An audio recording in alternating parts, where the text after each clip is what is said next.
Moms on Your Feed podcast. I'm Carissa, And I'm Whitney. and we are the Moms on Your Feed. Today, we are going to just kind of have a about us discussion, talk about our motherhood journey, and I'm going to let Whitney kick off our discussion. All right, where am I going first? You go first. Oh, I'm going to go first. And we'll just have a back and forth conversation discussion. We'll talk about how our journeys and everything so you all can follow along. So, Whitney, can you tell me so far, how has it been being a new mom? Well, Riley is what, three? Three. Being a mom, yeah, you're married. So, and I'm not. So how has it been? How has motherhood been so far? This week, this is a good week to ask me that. Like, this was a really good week. Um, it's been highs and lows for sure. It's definitely, I tell people all the time, the hardest job I have ever had. Mm-hmm. It's so, it's not, it's not even just the physical part of it, but the mental part, the weight, even when she's not around, like still feeling the weight of responsibility for her. So it's been tough. It's been a lot of work, and this type of stuff is needed. These type of podcasts Mm-hmm. where we're being honest and real about it, because it's so many people that just don't have these conversations, and you think you're the only one. Like, am I? Right. Oh my goodness. What I met with my coworker this a couple weeks ago, and she was talking about I don't know how we got on the subject with school lunch. Mm-hmm. And she was like, yeah, I remember my son like coming home with like all his lunch still in the bag. Mm-hmm. I'm like, Ronnie does that all the time. I feel like a horrible mom. Like, you went the whole day and didn't Right. eat anything but snacks from what the school gave you. And it was just so refreshing to hear, like, her son is 19, or no, 20 years old. It Oh, was so wow. refreshing to hear, like, I wasn't the only one who child comes home with a lunchbox full of food that they didn't Mm-hmm. eat. So it's been a lot of ups and downs, even navigating like the way I raised her, or the way I was raised versus the way my husband was raised. So like us even learning the dynamics of, like what is okay and what's not okay, or what do we want to bring from our childhoods that we had that was good, but what do we might want to leave in the childhood because we don't want to pass it on to our children. So Mm-hmm. navigating like discipline, navigating routines, and the way that we communicate with her. Some words I feel are a little harsh, and some words he don't feel like it are as harsh, or vice versa. I Mm-hmm. might say something to him, and he's like, "Why would you say that?" And I'm like, "What?" I don't think it's that big of a deal. So it's been highs and lows. They say it doesn't get better; it just gets different. Yeah. Um, and I would agree. I would agree. Like the first year, it was lack of sleep. Oh, I'm so tired. I'm so tired. Mm-hmm. And then year two, it was, me still like battling postpartum and wondering, like, it's been 2 years. Why am I still down? Why am I still feeling the way that I'm feeling? And I would say year three has been the power struggle, like her understanding that she does have a say so, and I don't have to do what you say to do. Like, hold on, my hands do what I want them to do. Mm-hmm. My legs can do what I want them to do. And I know you're saying to do something different, but I have some control over my own body. And I don't think she knew that at two or one. And now she Okay. knows that. And she's definitely like enforcing her authority in those areas. So just Yeah. that power struggle of me and her, that's been interesting. So to this week, a thumbs up. Last week probably a thumbs down. The week before Mm-hmm. last, but this week definitely a thumbs up. Good. How about you? My journey, oh, I think most of it I would give it just what I have expected for the most part. But lately there have been a lot of changes. Um, my daughter is 10, Aubrey is 10 now. And I think these are the most changes I've seen, um, or I'll say the most surprising changes that I've seen in her, and adapting to what I need to do to kind of parent her and mold and shape her. So there's been a lot of different emotional changes, which is normal with I think all children, but with girls, we're getting into the time when they have their cycle and everything. And she doesn't have hers yet, but I think that is brewing. Them signs, the Right, signs. right, Puberty is here. right. So it's been a lot of different emotional changes and trying to navigate those changes with her and walk her through how to cope with it and how to manage them and how to respond to different things. Also, I've had to buckle down more on discipline, um, and really let my yes mean yes and my no mean no. Yeah. And that's the molding and shaping that sometimes doesn't feel so good for either of us. And to my surprise, I that saying, "Oh, this is going to hurt me more than it hurts you," I get that now. I get that, and I feel like what I had to like distribute some discipline the other day, and I literally prayed before I did. I was like, go out the room. I closed the door and I pray.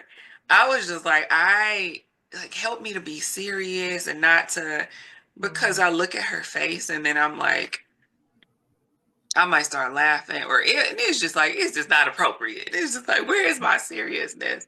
But then I also don't want to be like, there's a person in the Bible. Oh, it's not Elijah, but it starts with an E. I don't want to be like him where he just overlooked his son's wrongdoings, and that was not the way to go.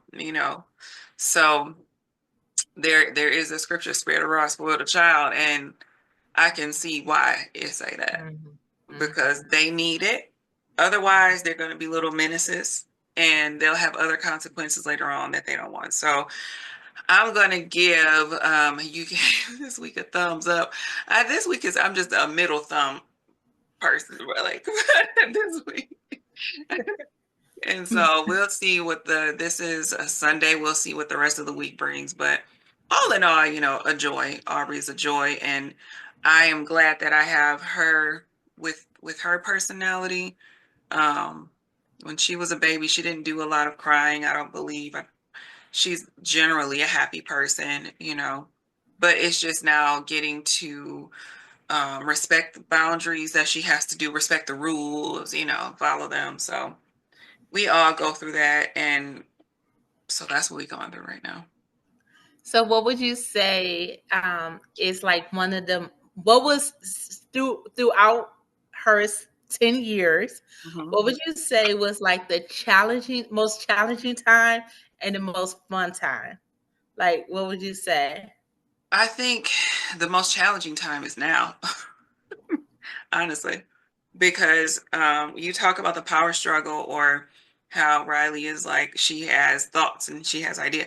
Aubrey is like that too, and she's um, more so voicing things and everything is not fair. Oh, this is not fair. That's not fair, and yeah. Riley's a 10-year-old. This is the same conversation. Like, this is unreal. Like it's not fair. And so I think right now is the most challenging because it's just like, oh my goodness. And but going to one of the funny moments, um, this moment I was cleaning out my phone trying to free up some storage, and I came across a voice memo of Aubrey when she was 3. And we were at my mom's house and her and my mother were talking and Aubrey was kind of fussing and she didn't really couldn't put all of her words together, but to hear her little voice, my mother was like, when I started the recording, my mother said, we're not talking about Mama C, we're talking about little Aubrey. And Aubrey said, no, we're not talking Aubrey's. We're talking Mama C. And my mother said, no, little Aubrey, you have to go find your socks because you'll get sick. Find your. And Aubrey started some gibberish. It was just like, I know. And I was like, oh my goodness. I said, even back then, she was challenging. Like, no. Like, that no was like, no, we're not talking It has about. some power behind it. Right. Yeah, I So, would agree. yeah. I would agree. Like, I would say this is my most child. And you know what's funny? I think it's because we're in it. Yeah. I do. I think because you're in it, and it always feels the most difficult the season that you're in because Yeah. you're not past it. So I Yeah. would 100% agree on my end. That definitely was the hardest time is now. But I would say this is the most fun time too for me now, Hmm. because Riley is at the age where we can communicate. We can like do activities together. I can paint her nails. We can Hmm. pick out her outfits. We can bake cookies. So I would say this is the most fun I'm having with her as well. And she's a little bit more independent.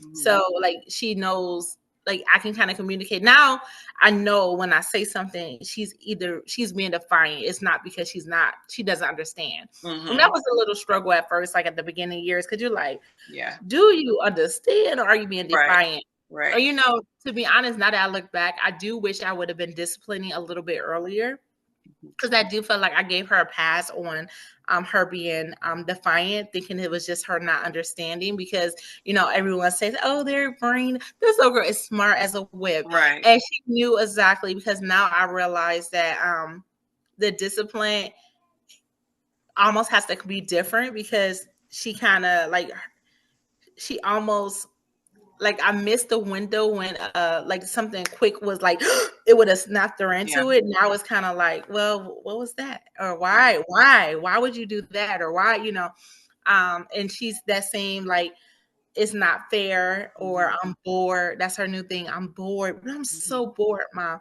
I'm so bored. It's just not fair. Why can't I do this? Hmm.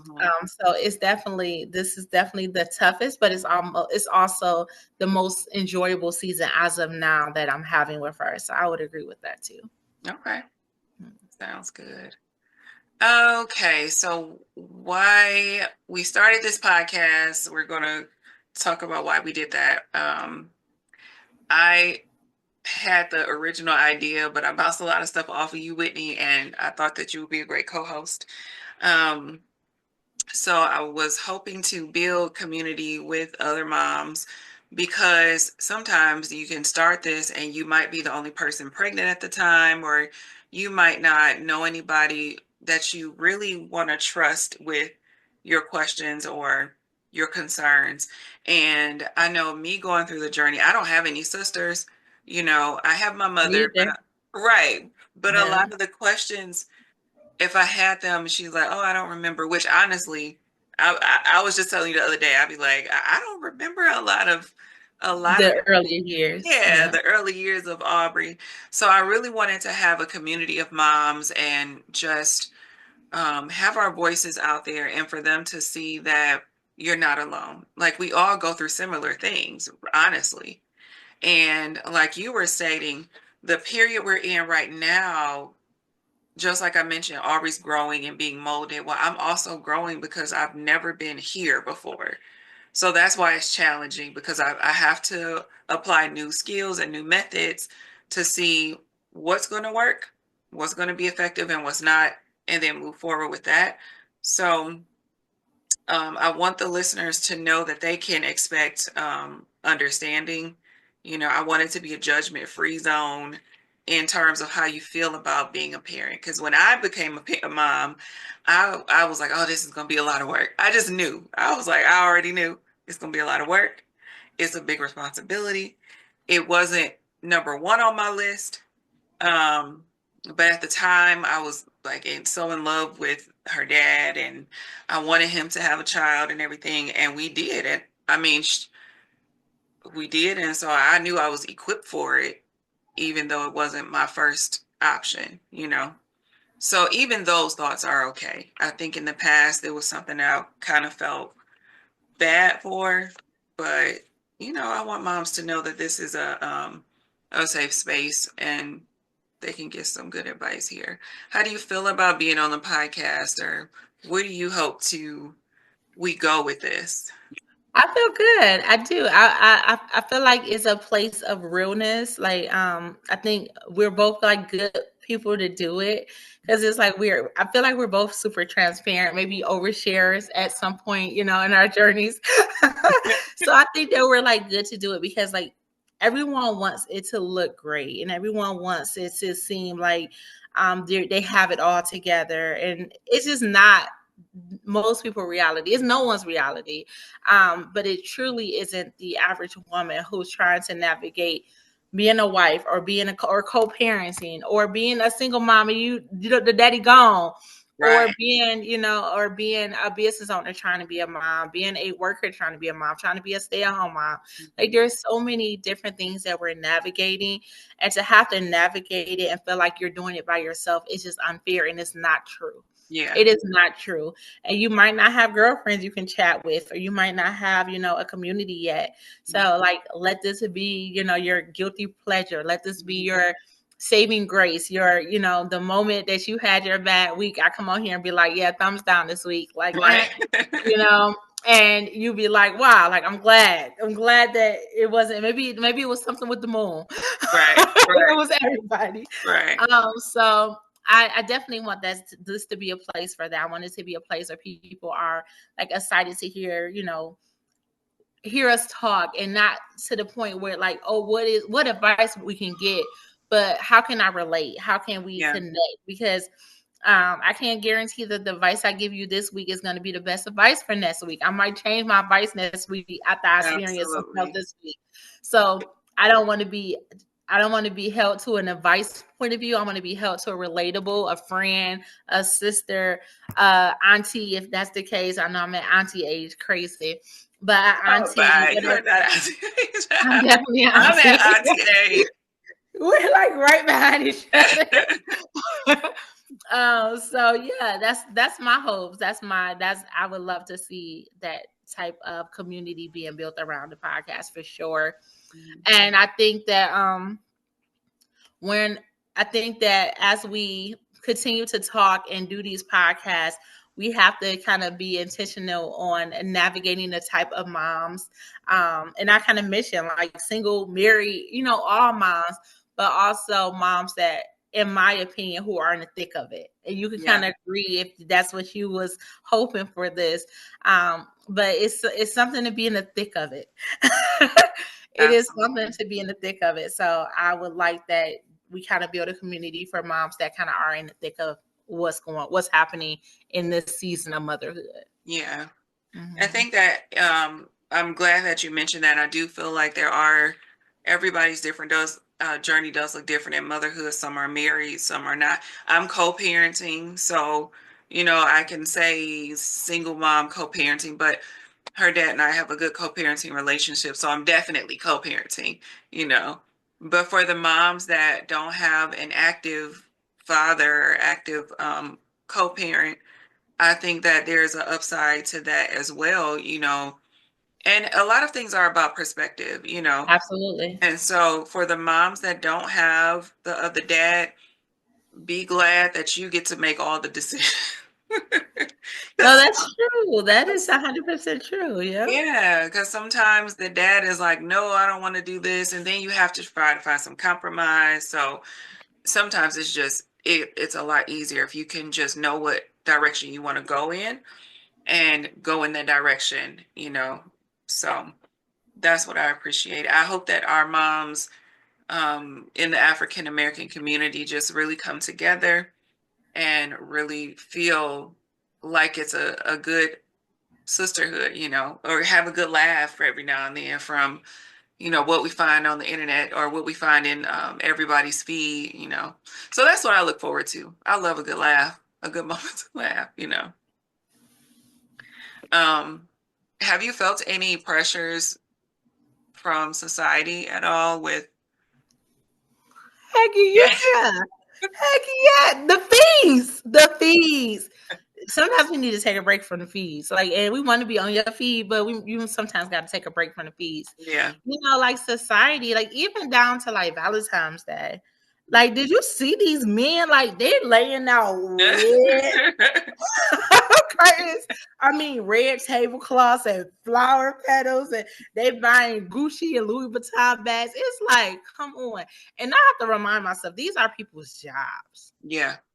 Whitney, if your job was just to be a mom and show up on social media and that was your job, would Yeah. it look different? Absolutely. If I had 40 hours that I could dedicate to creating activities for my daughter, creating clean lunches Mhm. that she can pack into little cute heart shapes, I would kill it. But Mhm. that's not my reality. Like, and it's hard when you are looking at mom influencers and the way they navigate motherhood. But this is their job, and Yeah, it's totally different. So you do feel that pressure of making sure you're doing the best, making sure you're doing the best. And what sometimes our vision of the best is what we see yeah, versus our best. And that's right, what something that um I had to just come to the realization that I have to be the best Whitney I can be.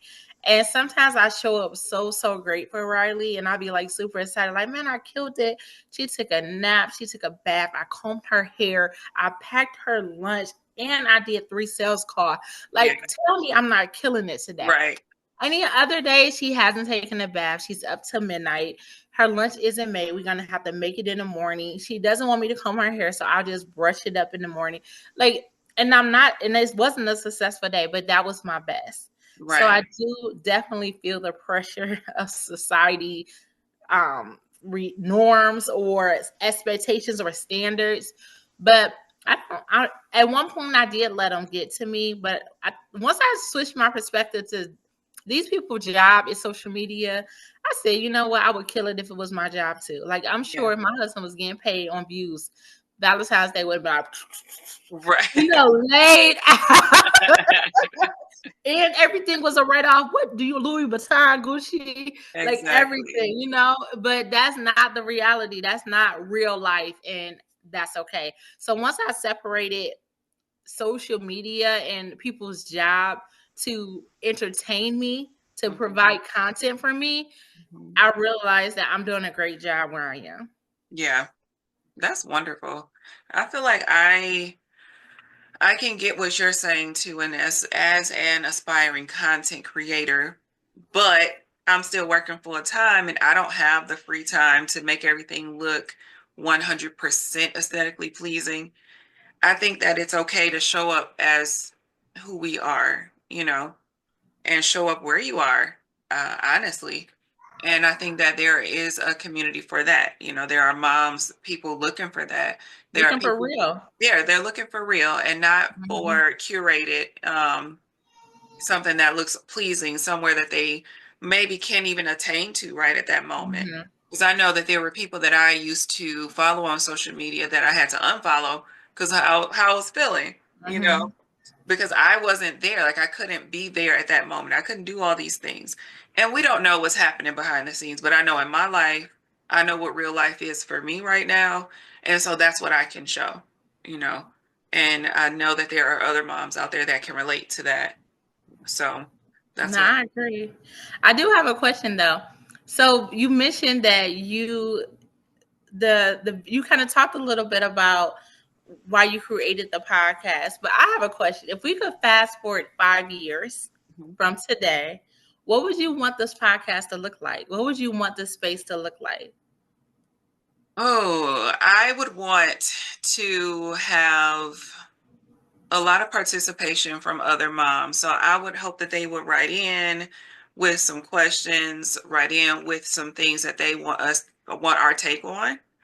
And even if we could have a mom just maybe show up if they were willing to go and come join the conversation and ask their question live while we record, I think that would be beautiful. I feel like people would enjoy the opportunity to just have a nice chat with some people, some women who understand, you know. Absolutely. So that's what I hope to really grow to. I would love for us to do it to like together, like where we're not in our own homes, but we have like Yeah, actual recording days. We have like a little studio that we created that yeah, we could do it in, and I think that would be pretty dope. And we it could do would. even like tours, like where we go to different, or Yeah, people. We could do a live show. I think that yeah. would be. Hmm. That would be great. I think Yeah, we should write that down. That's the goal list, you yeah, know. And yeah. maybe we can have our first live taping or live recording, obviously in Detroit. Obviously. Yeah. No, I agree. But I enjoyed our conversation, and to all our Detroit moms, We're y'all, local. yeah, we're local. Y'all could hit us up first. Maybe we can get something scheduled, get it started. it will be great to see this come to fruition sooner rather than later, you know? So I want to thank you all for joining the podcast this evening. Thank you, Whitney. And until next time, we'll catch you on your feed. Yes. Have a great one. Have a good night.